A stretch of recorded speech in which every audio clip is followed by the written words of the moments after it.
Hey there, it's the real Jason Duncan. I've got a special announcement for you really quick. I am hosting the Exit Lifestyle Conference in Nashville, Tennessee, February 3rd, 4th, and 5th, 2022. You don't want to miss it. Go to theexitlifestyle.com to learn more. At the end of the day, in your business, people will not remember everything you said or did for them, but they will always remember how you made them feel. And so that's one of my driving factors is how do I show up for myself and how do I show up in the world with other people, with friends, with clients, with family, and how do I want to leave them feeling? Yeah, I think that piece of advice is so often overlooked and not heard, and I'm glad that you said it because people remember how you made them feel. As employees, they're going to stick with you if they feel good. They may be excellent at their job, they perform well, but they'll quit if they don't feel appreciated, they don't feel trusted and empowered. And I think as an entrepreneur, we have to remember that. We got to make our employees, our people that we work with, feel a certain way. And it's not about touchy-feely, being, playing that stupid game and the PC, all that kind. It's actually being legitimately, authentically real with people.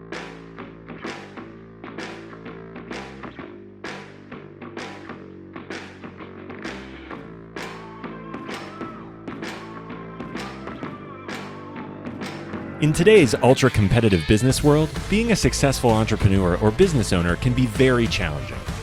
Fortunately, contemporary times have blessed us with resources for tackling those challenges and getting us to success more quickly than we could have imagined. Welcome to The Root of All Success with the real Jason Duncan, a podcast that explores how the world's most powerful entrepreneurs grow incredible companies. This podcast looks at the 5 keys to unlocking success as an entrepreneur. A successful educator turned entrepreneur, Jason's mission is to use his gifts of teaching and leadership to help others get the results they want out of life. Join Jason every week and learn the keys to grow a truly successful business.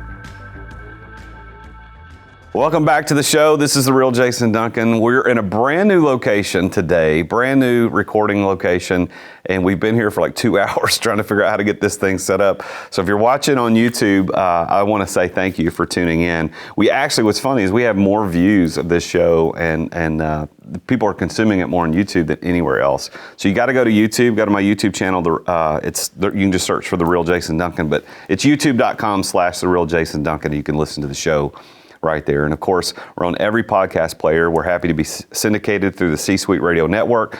Big shout out to those guys for helping us get out to all the podcast players. And thank you for listening. Thank you for tuning in. I know I run into people every once in a while that say, oh yeah, I listen to your show. And it makes me feel really good that I'm delivering good quality content to entrepreneurs just like you so that you can learn how to be more successful. Because that's what the show is all about, the root of all success. And I've got a fantastic guest who's flown in all the way from Maryland to be with me today on the show and has been so gracious and patient with me because we were supposed to record at the Standard today, just like we normally do here in Nashville, but there was a problem with the location, and so we had to make a last-minute adjustment. And so we're actually now today in one of the companies I own in Hendersonville, Tennessee. Energy Lighting Services, we're in their training room, and so we've been here for a couple hours trying to figure out how to set things up, how to get the lighting right, how to get the audio, and Rebecca's been so kind to be patient waiting for us. We got started a little bit late, but you as a listener in your car or walking your dog, whatever it is you're doing, you don't care about that stuff. So let me go ahead and introduce Rebecca. Rebecca Satori, we got connected through Instagram, through a mutual connection, and that's why I love Instagram. If you're not on Instagram, you go follow me at The Real Jason Duncan, and Rebecca will give her handle. You can follow her, talk to her. But we got connected. We don't know each other from Adam. Like, we've never met before, but we start, conversations. I'm following her, she's following me, and we start creating a relationship through Instagram, like business relationship, collegial coaches working together to make the world a better place. And ultimately, I said, hey, why don't you come to Nashville, be on the show? So she went through the process, and now she's here. She flew in from Maryland to be here. And last night, we met for the first time face-to-face and kind of caught up. But this lady, I really am impressed because what you're going to find out in this show today when we talk with her is that she went from being a stay-at-home mom, which is a fantastic thing. Like, my mom stayed at home with me and my brother our whole childhood growing up, and it was very formative for me. And then about 11 years ago, she made a shift and said, well, I'm going to go and I'm going to coach other people, because she had seen how coaches had changed her life. And so she is now dedicating her life to help coach others. And she's established a pretty successful business, which is why she's here on the show as a successful person. But she is really intuitive. You're going to find that out. She kind of sees through the BS that a lot of people don't see through. We shared some great stories last night over a drink, and she had a glass of wine. I had some rum, because that's my favorite. But we had a conversation about a lot of things that are going on in her life, and she is doing fantastic. She's helped some really high-level people in the coaching business. She's been doing coaching now for over 11 years. She's helped several companies in the coaching space produce over $5 million in revenue, working with them. She does events all over the place. As a matter of fact, she's leaving here to head back to an event in Florida that she's playing with a colleague of hers. And it's just her story of success and how she's persevered through some struggles and trials is fantastic. So I'm very happy to welcome to the show Rebecca Satori. So Rebecca, this is great. Yes. I know we talked pre-show about a lot of the stuff in your background, and I said, there's no way I'm going to remember all that other than reading off a script, because there's so much to say. So first of all, thank you for being here. It's an honor that you flew in and you're here in Nashville. Well, Hendersonville, which is just north of Nashville. Uber ride up was okay, I assume, huh? Perfect, and I'm so in love with Nashville. It's a great city, isn't it? Yeah. And you've never been here before. Never been here before. So what's the one thing that, being here for the first time in 24, 48 hours, like this is the thing that, like the cool thing that you remember? I just love the energy here, and people seem to be so open to being so friendly and connected, and I just feel this sense of collaboration. And I felt like when I was listening to all the music the one night, I'm like, I could just stay here all night long, And people do. I know they do. I saw it was like, okay, everyone closes at 3 a.m. So. Well, it was funny. I've lived here my whole life, and I'm not much of a honky tonker. I don't do the Broadway thing, because I guess when you're from a place, you don't do the thing. Like the Grand Ole Opry is here too, and I've only been one time, and that was within the last 5 or 6 years. Wow. When you're local, you don't do some of that stuff. Yeah. But I know that anytime I am driving through Nashville at night, I don't care what day of the week it is, you drive down Broadway towards 2nd Avenue, towards the river, and it's live music and throngs of people everywhere all the time. And I take that for granted. So when I go to visit other cities and they don't have live music and people everywhere at night, I'm like, this place is dead. It's true. It's true. I love live music too, so it's really been enjoyable. And you're from Maryland. Yes. So what part of Maryland do you live in? So I live in like Hunt Valley, Moncton area, which I would say Moncton, but people would say, I don't know where that is. So it's about 40 minutes outside of Baltimore City in the Inner Harbor. So I've been to Baltimore a couple of times. I used to, when I taught school, I talked to you about this last night. I used to teach 8th grade American history, and I would take my students every year to DC. And part of our trip was we'd spend a day at the harbor in Baltimore doing the pier and all that kind of stuff. And it was that's the only time I've been there. So I've really been there. But so let's talk about your journey to success, because that's what the whole show is about. So I want to ask, first of all, how did you get involved in entrepreneurship to begin with? What was kind of the genesis of your entry into entrepreneurship? Well, I would say that if everyone takes a look at their life, they can see these pieces that have been put into place where it just ends up where you are in the moment. And so for me, I look back over my life and I'm like, every single job that I've ever had has been on my terms.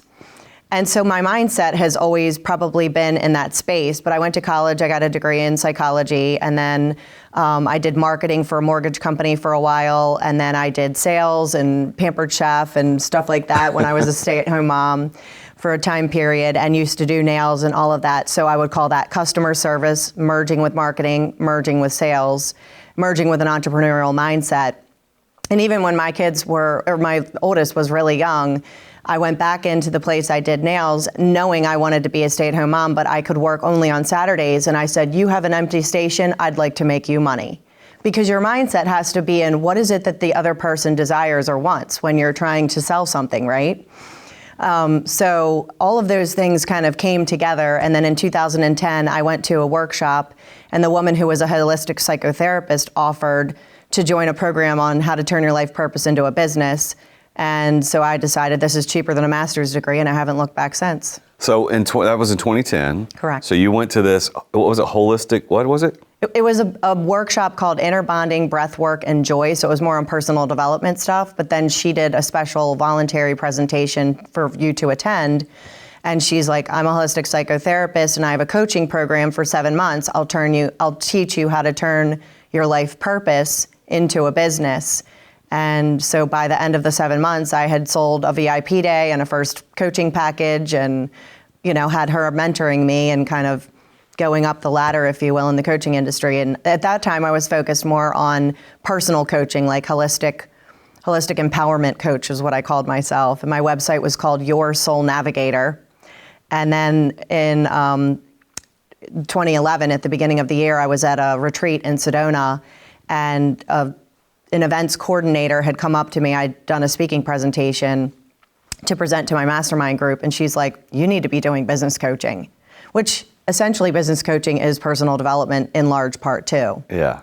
Well, you can't, there's no way to separate your personal life and your business. I mean, people try to do it and they fail miserably at it, and that's why businesses fail, because if your personal life is failing, your business is probably going to be failing as well. So you went to this conference in 2010, you met this lady, and you went to this one thing, this one little session, and completely changed your life. And that was what we talked about, you and I talked about last night. It's like, the theme of this show today is probably going to be how a coach can absolutely change your life. Yes. You go to one session, completely changes the trajectory of your life. So what was going on that made you even interested in going to that event to begin with? What was going on in your life? So my sons were 3 and 6 at the time, and this is back when teleclasses had been sort of popular, I guess. But right before that, it was interesting because right before that, I went to a health event at a running store that I was, patronizing or whatever. And there was a guy there who did a presentation, and he was a health coach. And then we had a, discovery session or strategy session or whatever. And he tells me, I think you'd be a fit to work with me. And he says it's going to be $300 a month for this. And I nearly fell off my chair because that was my first introduction to the coaching industry, which I think is hilarious now because $300 a month, you can't get a coach. If you could get a coach for $300, you don't want that coach. You don't want that coach. And so right after that, I hired this other woman who was an International Coaching Federation certified, and I was helping her with some workshops that she was doing out of her house. And then when this workshop in Ocala, Florida opened up for 2010, Ann said, this is one of those jump off the cliff and hope the bridge appears moments. And I really appreciated that. And it's just been incredible to, have the coaching and see how much your life can skyrocket when you have someone. I mean, if we look at professional athletes and Olympic athletes, they would never go without a coach. That would be incomprehensible. Yeah, I tell you, I told you this story, and I've told this before on the show, but I hired my first business coach in 2017, and I started the company in 2010. So we're 7 years in, and I had wanted to hire a coach previous to that moment, but lots of reasons why I didn't. I don't want to get into it, but anyway, we didn't hire a coach, and it wasn't necessarily my decision. Let's just put it that way. But I, at the time, had people telling me, oh, we're smart enough. We can figure this out on our own. And certainly, we were smart. We started the business, created a multi-million-dollar business. But when I hired that coach, I'm telling you, man, Rebecca, that's when things completely changed for me. Just like for you, things completely changed for you. So you go to the conference, you go to this one session, changes the way you perceive things, how things are going to go. When did you decide, I'm going to go into coaching? Was that pretty quick, or was it kind of more of a long-term development? That was really what the program was about, the whole turning your life purpose into a business.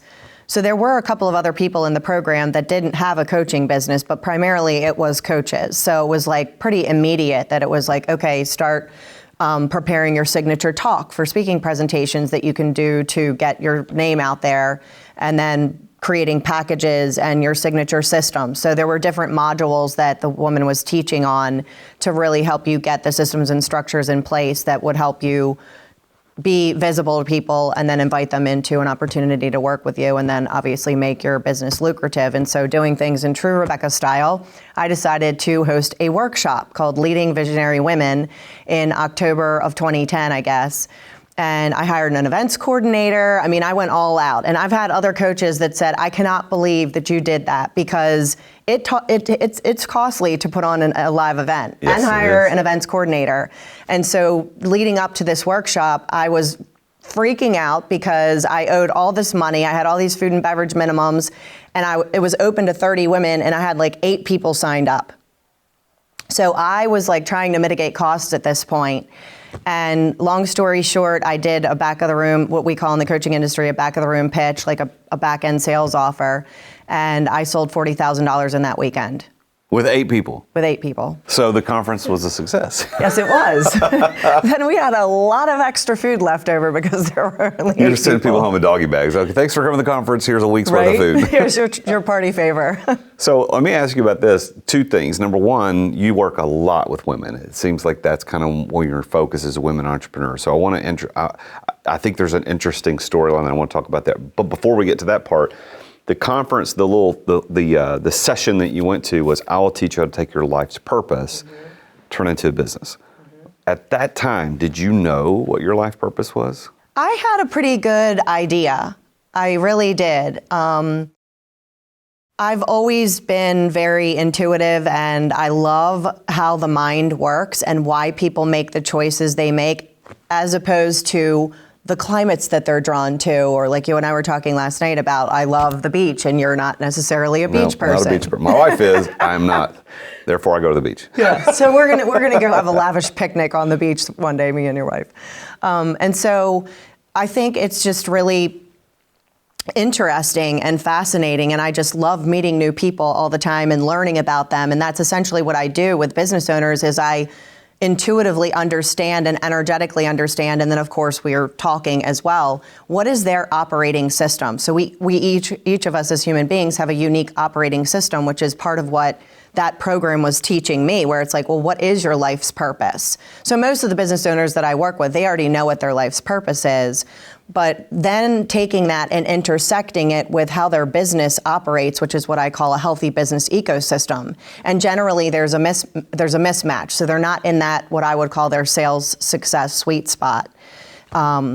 So that's one of the things I work with people on. But I think at that point, I really did kind of have that self-reflection of, okay, I did marketing, I did customer service, I did psychology, and this coaching thing is kind of converging all of those realms that I was operating in prior and bringing it all together. And this feels really good. It feels really on target and like what my soul is here to express in the world. How different is what you think your purpose is today versus 2010 when you were at that conference? The interesting thing is not that different. Like, I let go of the website Your Soul Navigator, but I'm really navigating people to their fullest soul expression through their business. Yeah. Well, that's interesting. So I know that you made a comment. You said, I think most business owners know their purpose. I disagree with that. I don't think they do, but that doesn't mean I'm right. But why do you say that you think they know their purpose?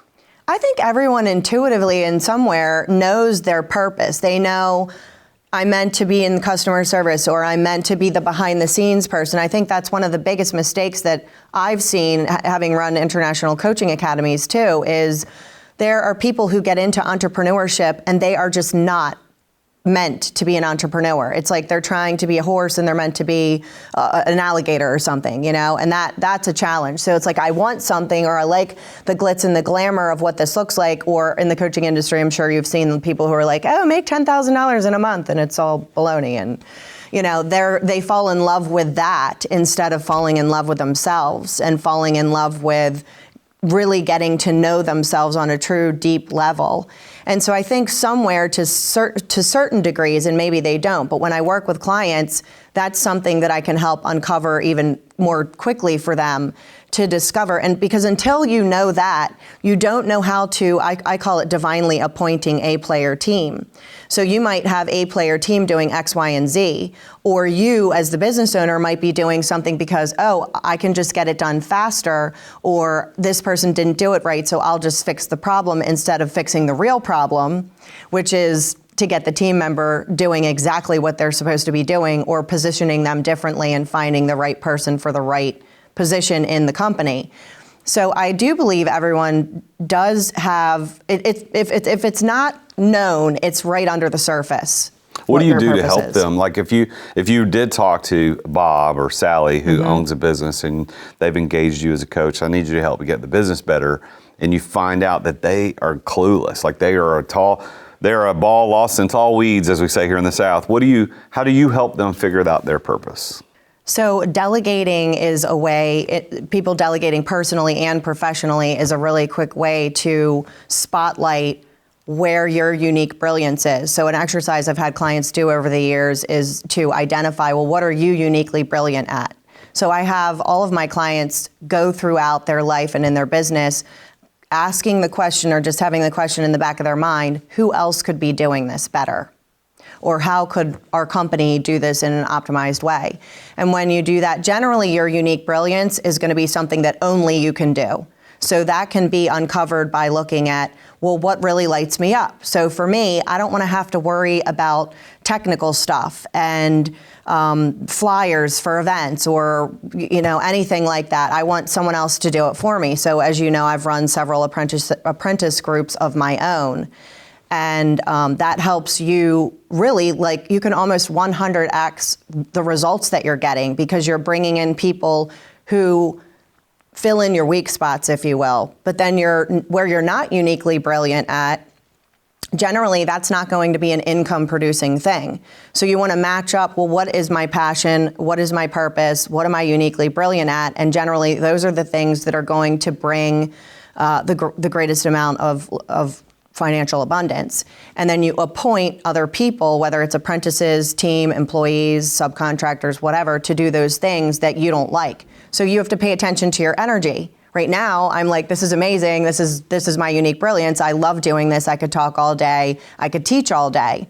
And so I've built my business in a way that I have team members I have 2 team members right now working on things while I'm here. So just asking those questions, but I can also intuitively tell certain things. But then if there's any resentment, like, oh, well, this team member didn't do this and then I had to go and do it. And it's like, go fix the problem then. Don't go and do it and be pissed off about it because then you're not in your zone of genius. So when did you make the shift from general business coaching, life coaching, et cetera, to I really want to pour into women specifically? Like was that always part of what you've done, or was it more of an evolution over time? Yeah, it was from the very beginning. It was focused directly on women, and just over the past 3 months, I've felt really called to work with both men and women alike. And I have worked with men over the years, not as many, of course, but and I love working with men business owners as well. So lately, I've just going forward into 2022, I'm completely open to working with men and women business owners alike, or even husband and wife teams, because there's a lot of husband and wife teams out there. And having coached women for so long and run events for specifically women, I've noticed that sometimes the men get left behind, and the woman will go home and has this all opening experience and has catapulted into her next level of success. And a lot of women can outgrow their men as a result of that. And I really believe we're headed into more of a collaborative space going forward. So you talked when we spoke last night about some of the higher end coaches that would be more well known that you've actually worked one-on-one with over the last 10 years. Do you care to share any of those stories? Because I thought some of those stories you shared were pretty cool to kind of go back to the theme that a coach can change your life. Are there any more of those stories that you could share with me and the listeners about? Yeah, absolutely. And this is the interesting thing. You would think when you see a business that's at like a $4 million or a $5 million revenue, what I've uncovered is behind the closed doors, it's generally a wreck. And I'm always looking, my mind works such that I'm always looking for how to optimize things. Like, how do you optimize your personal development? How do you optimize the business and how the systems and structures are working? And so one of the massive changes for me was in 2013, I had been brought on as an apprentice. And it was one of the most life transformative experiences ever in a very short period of time. And so when I went to this retreat that we were supposed to go to in Santa Barbara, I had no money in the bank. My business was still relatively new, and I was a self-startup business. I always say I had 2 dimes to rub together when I started my business in 2010. And I even taught myself HTML code. Like my website fell apart, the web guide disappeared, I had no money left in the bank for anything, so I would stay up and learn HTML code from YouTube and then get up in the morning, put a hat on, and take my kids to preschool. All right, I got it. So in 2013, so I think the good news is that I have done so much in the business, and I really am crystal clear on what I do not like and what I absolutely love. And it's what I do not like, I'll let other people do, and then I do what I absolutely love, for the most part. And so then in 2013, when I had this opportunity for this apprenticeship program, I was like, this is a non-negotiable. I have to be here. I could feel it. I could feel that it was going to be like a night and day kind of evolution, quantum leap, whatever you want to call it. And so fortunately, I had a client I was working with, and she decided to buy a $2,500 VIP day package. And I was like, oh, phew, because that's like almost exactly as much as I needed to get myself to Santa Barbara. I rented a black Mustang convertible to drive up the coast because I was like, I've never been to California before, and this is the dream that I had in my mind about when I got to California. You got to do it. Got to do it. It was a big stretch for me, though. It was a really big stretch. And so we had a 4-day retreat in this woman's home, and she brought us on to create content for an international coaching academy and just organize all the modules and do some marketing and stuff like that. And my life dramatically changed in just 1 year. A year later, I had bought my own Mustang convertible, and I hired a personal chef, and that was when I really started expanding how much I was delegating to people. And my business took off. I mean, everything just, I tripled my income. I broke into 6 figures. It was just like the coolest thing ever. It was just like this rocket ship moment. And so working behind the scenes with that husband and wife team was really profound in so many ways. And it really stretched me and grew me because, again, this is someone who's operating at a multi-7-figure level. And people at that level, they don't take your bullshit. And so there were times where we would be on calls, and I was going through a really difficult, divorce situation at that time with my kids. They were 3 or however were they were 7 and 10 at that point. And I remember one time I had to go pick up my kids. I'm a single mom, and Gina appointed me to be the note taker on the call. And I said, I can't. I have to go pick up my kids from wherever. And she says, you know what, Rebecca, I'm really sick and tired of hearing about your business drama and the problems you're having with your children. And most people would think, man, that is rude. And to a certain degree it is. But it literally catapulted me up into this place of no more complaining. And I'm not saying I never complained again, for sure. But it just had me operating at a higher level where it was like, if I want to go to this level, I have to be willing to have no excuses and make things happen at a whole different level. So that was one experience, and then if you want me to share another. So you're working with a husband and wife coaching team as an apprentice, helping them build, and the things you learned through that process kind of catapult you to a whole nother level.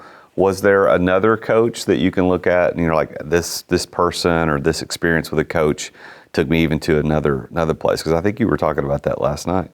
Yeah, so the story I was going to share was different, but so I worked for another guy, and he and his wife. So that was interesting because the first person, the woman, was kind of in the spotlight, and the husband was more behind the scenes. And then the second, another person that I worked with, he was in the spotlight, and his wife was more so in the background. But with them, I was creating a lot of systems and structures and doing sales for them. And one of the things that I created was this 40-page document of objection handling. And so any of the salespeople in the team could basically go in, and if the person had this excuse or objection, whatever you want to call it, oh, I'm already in a coaching program, I already have a coach, then you could hit Command F and go multiple coaches and get taken right to the document. Not that you were reading from the script, but that it would help you during the sales process. So they had their behind the scenes really well put together, and they operated from a super high level of integrity. The other company that I was working for, it was pretty much a mess behind the scenes.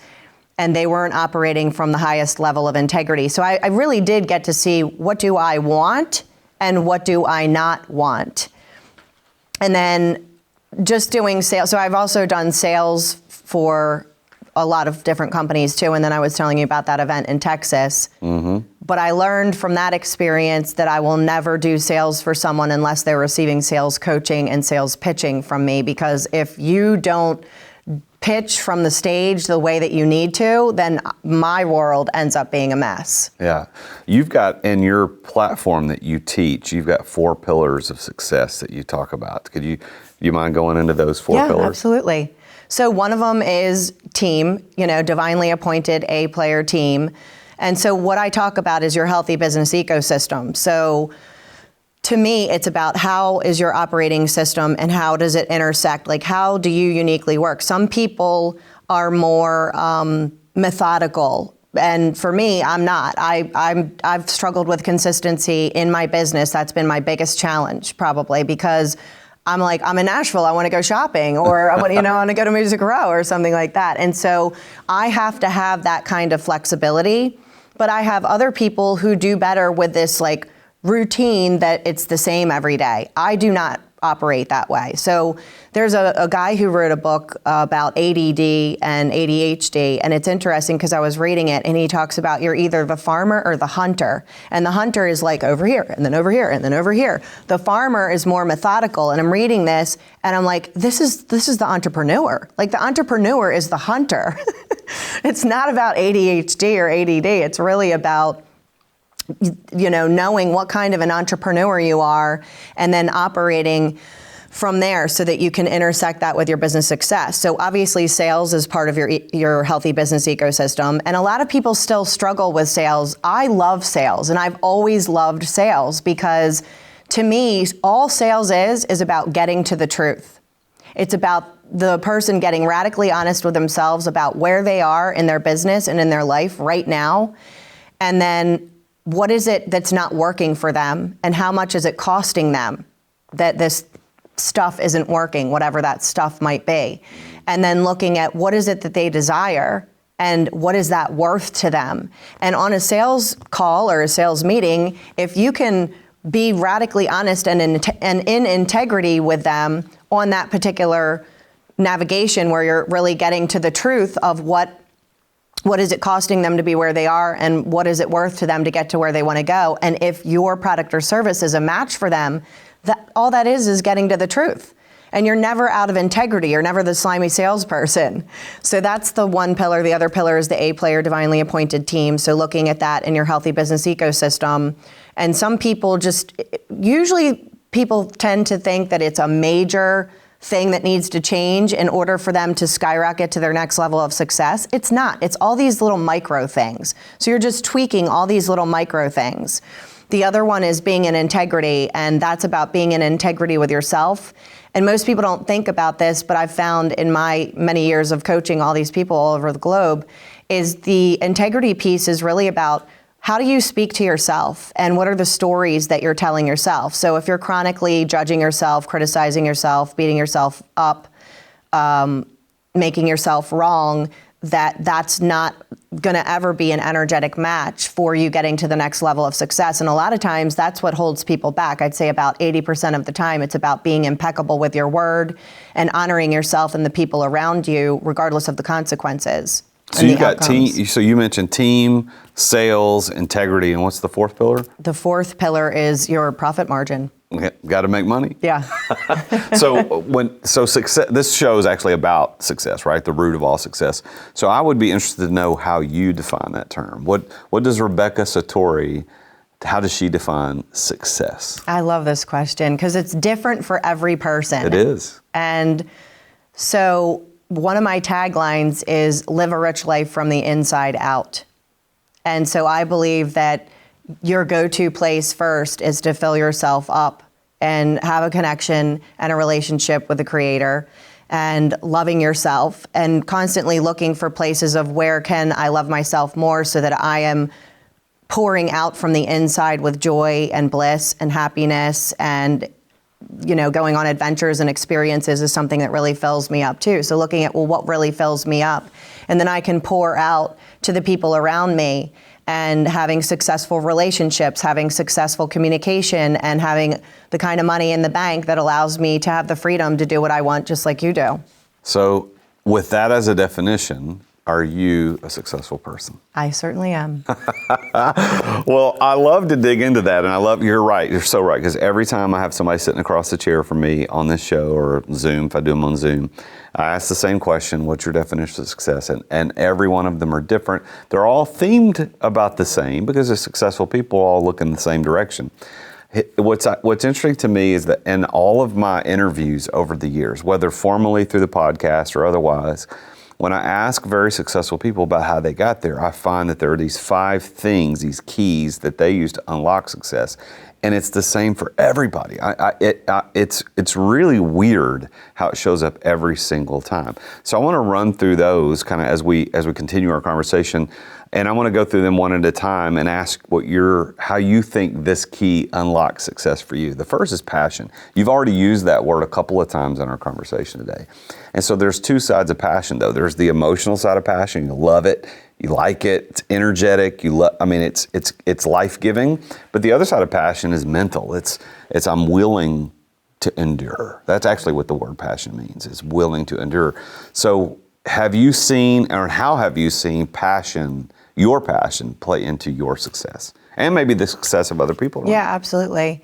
For me, I always say that the fastest path of transformation is through immersion. Because of my experience in Santa Barbara back in 2013, it just dramatically changed. You don't know what you don't know until you're around other really successful people, and being immersed to that level of exposure is something that is super powerful. So for me, my passion tends to come from seeing women and men at this point dramatically change their lives. There's nothing that brings me greater joy, and that comes first to me. Making money is like a side effect.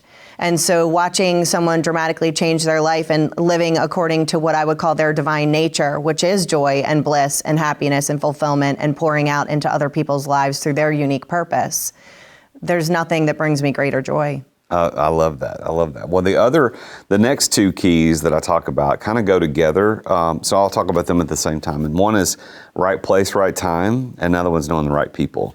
So when I have interviewed people like you who are very successful at their craft, whether it's in your business or in any kind of other business, I can always ask people, hey, well, where were you? Like, what place and time were you did this happen? And for you, it sounds like being at that event, maybe the divorce was a catapult moment for you, or what was going on in your personal life, but that put you in a place and time where you're like, I got to do something different. And that one session changed everything for you. It sounds like that's the place and time, but then people are also, and we've illustrated through your story, all these coaches and these different people have come into your life.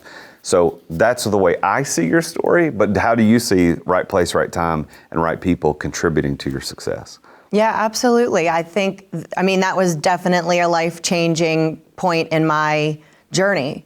And it's interesting because I had never been financially independent at that point in my life. And I was walking down the streets of Paris because I was in Paris for 10 days with this coach and her husband and the other apprentices working on all of this material.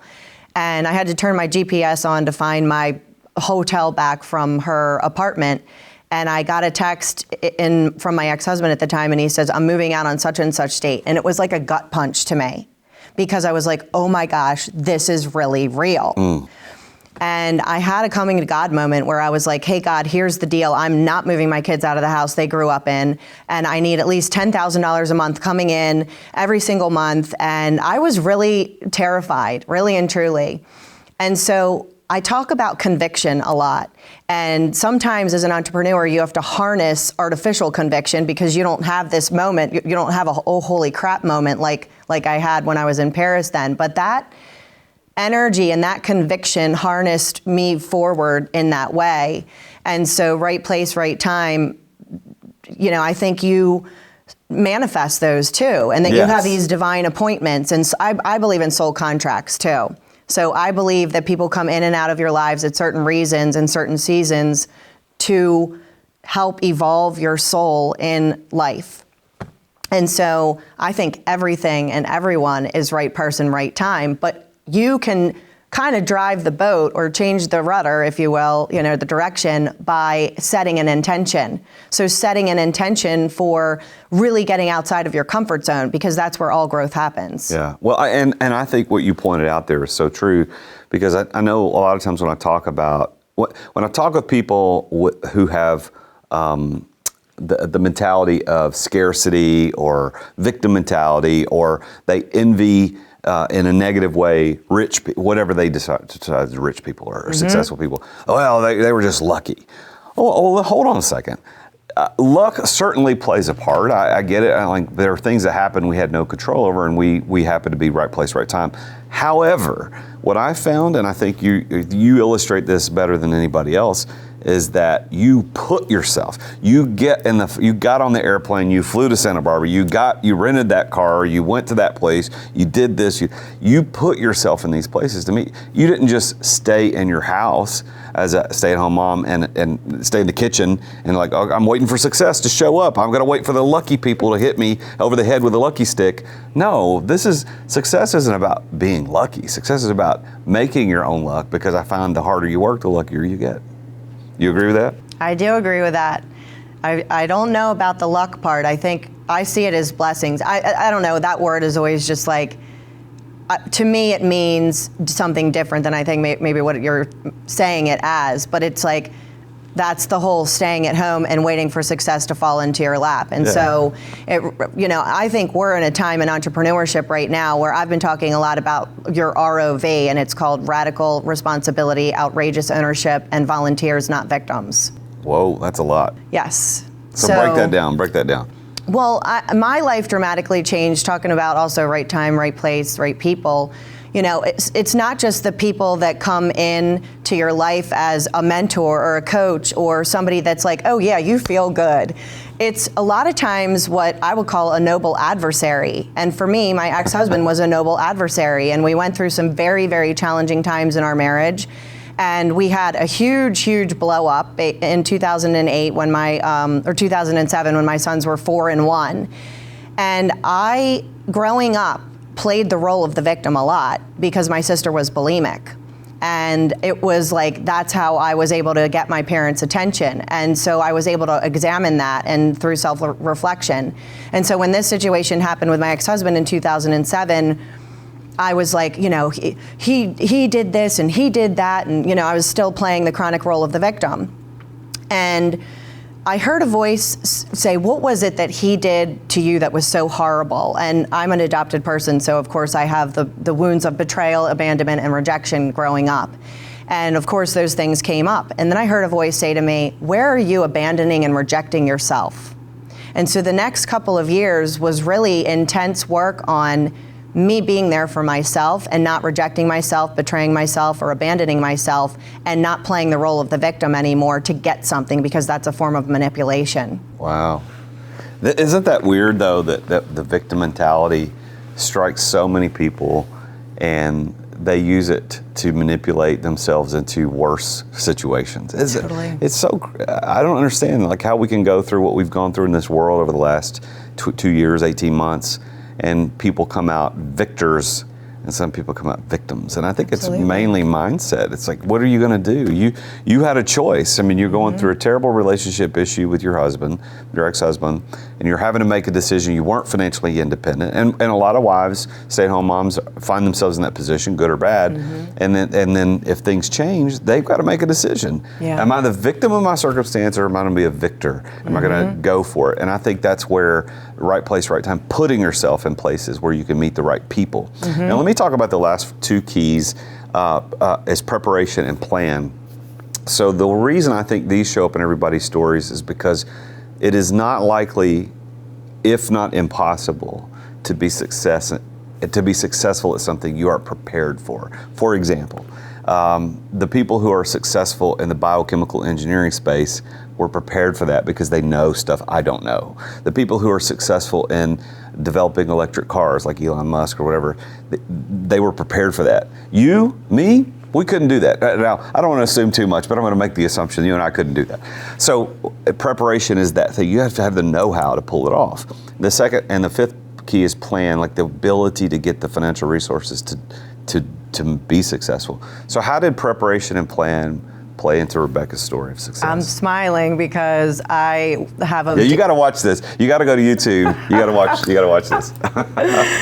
Oh my gosh. So a woman that I'm still in contact with who was in the very first coaching program that I was in 2010, she's actually a divorce coach and she has a bunch of multiple streams of revenue and has a real estate company and a building company and all that too. But she said to me one time, and I never, this is the beautiful thing about being around other people because they reflect back to you things you might not see about yourself.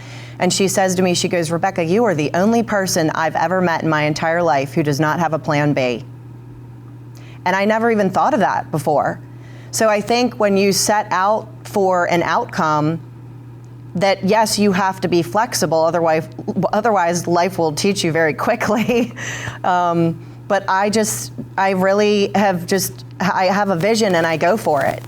And I'm not a huge planner either. So I do rely on my team for some of that stuff. Like I'll just get an idea. Like I sat in meditation years after I was one of the apprentices, and I had this whole download that was just like, start an apprenticeship, create your own school of feminine fortune. And I literally did a video and put it out there. And within I think 3 days, I had 7 apprentices that I had, brought on board. And then in 7 months, we created 8 different courses through the School of Feminine Fortune. It was just like, wow, this is incredible.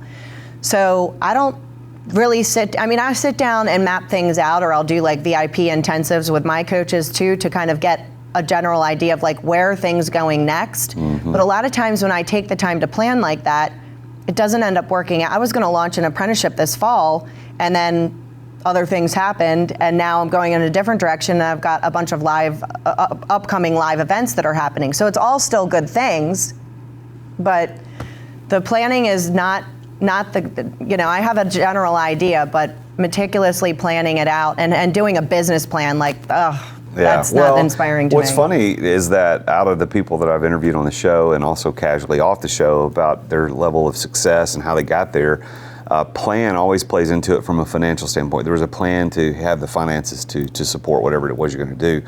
But business plans, I think less than a third right. of the people I talked to had a written business plan. That doesn't mean they don't contribute to success, but they're not a key that you can absolutely say if you don't have one, you can't unlock the door. Mm-hmm. I think you can unlock the door of success without a business plan. Yeah. Well, I'm going to flip the script just a little bit for the final few minutes of the show together today, and I want you to put your advice hat on. All right. So this is one of the things you do all the time as a coach. I want you to talk to a listener right now. We've got listeners on this show who are startup, brand spanking new, just like you were back in the day. Mm-hmm. Didn't know anything. They may or may not know their purpose. They don't know what business they want to go into. They just have this burning desire to do something in business, and they don't know what it is yet. And then on the other hand, we've got successful entrepreneurs that are doing 6, 8, 10, 9, whatever figures, and they're doing great, billionaires, et cetera. But I want you to speak to that first group. I want you to say to them, if they were sitting right here, what is your advice? They're not moving. They're not doing anything. They're scared. What would you say? What does Rebecca tell them? Well, it's interesting because when I shared with you about this retreat in Sedona, Arizona, and I had that woman tell me you should be doing business coaching and bag this Your Soul Navigator holistic empowerment coach thing. I talked to my coach about it and I was pretty upset because I'm like, I just paid all this money for this website. I taught myself how to do HTML code, and now you want me to go use my name as a URL? And she said to me, you know what? You can go down this road and continue on with the holistic empowerment thing, or you can do the business coaching thing, but either way, you're going to find out what you're supposed to do. And so that's the key, is taking action.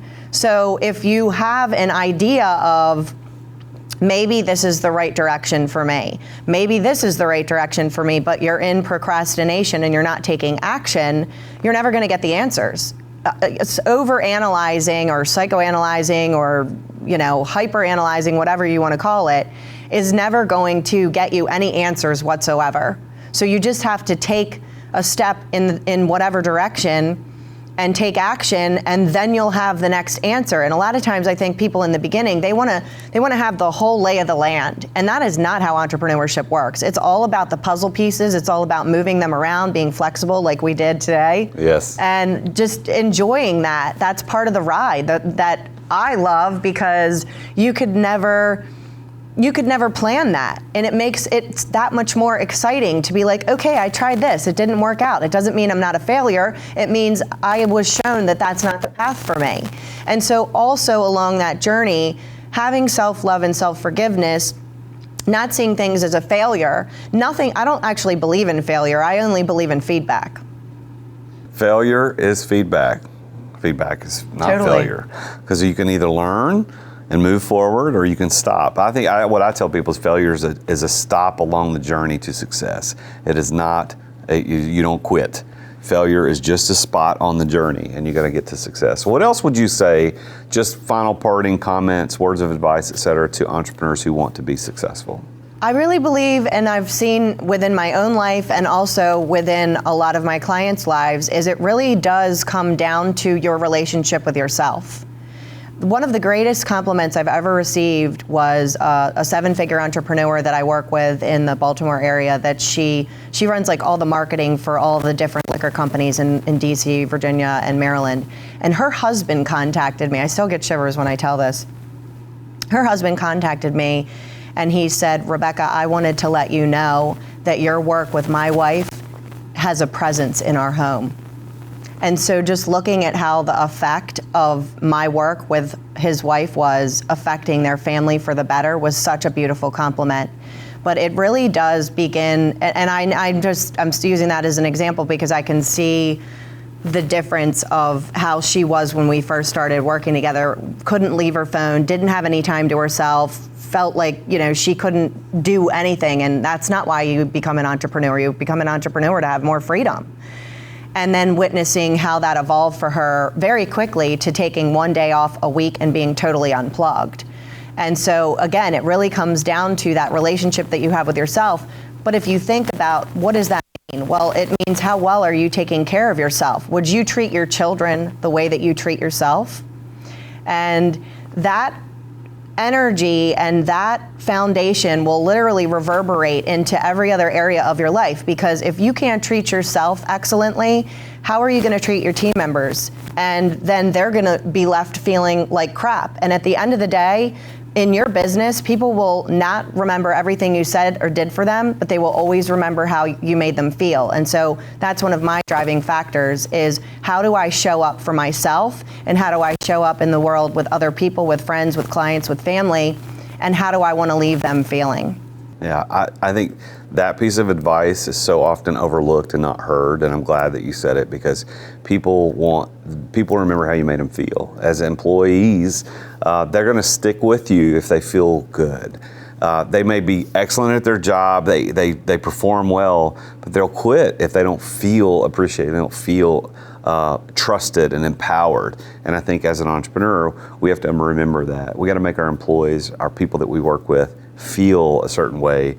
And it's not about touchy-feely, being, playing that stupid game and the PC, all that kind. It's actually being legitimately, authentically real with people and making them feel good. So how could people get in touch with you? I know they've listened to the show now and they're like, this lady's pretty awesome. I need to get in touch. How would they get in touch? Like we talked about Instagram at the beginning. What's your Instagram handle? handle? Instagram is Rebecca Satori. Spell that, because I want everybody to be able to find it. It's RebeccaSatori, and same for the website, RebeccaSatori.com. All right, just like it sounds, RebeccaSatori.com or Rebecca Satori on Instagram. Any other ways to get in touch with you, or are those the main ways to or if people want to email me directly, Rebecca@RebeccaSatori.com.